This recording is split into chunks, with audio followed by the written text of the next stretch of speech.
This man, perfect God and perfect man, Christ, the unity between divinity and humanity.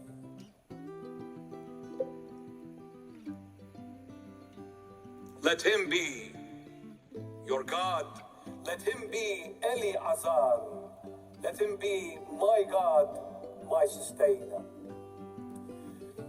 When God is your portion, in the eyes of the world you are poor.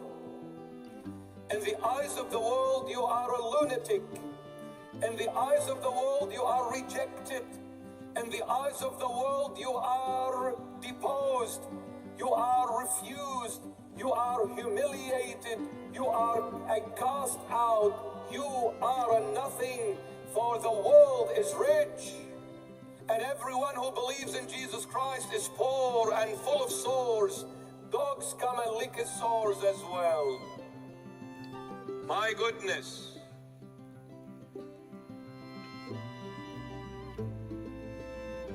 And what do the dogs do? Who are the dogs? The dogs, my beloved, they have several habits.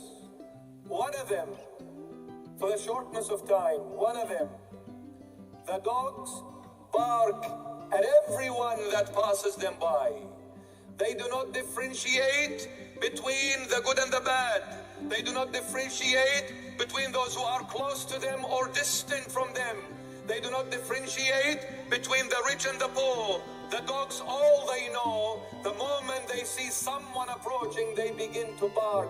The dogs here are the people that accuse those who belong to Jesus Christ.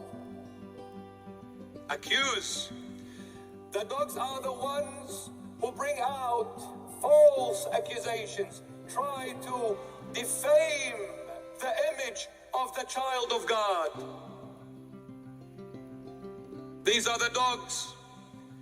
And aren't they plentiful in the 21st century? There is plenty of barking dogs in the world. This whole dilemma, this whole pandemic is brought for one reason. It is an attack against the church.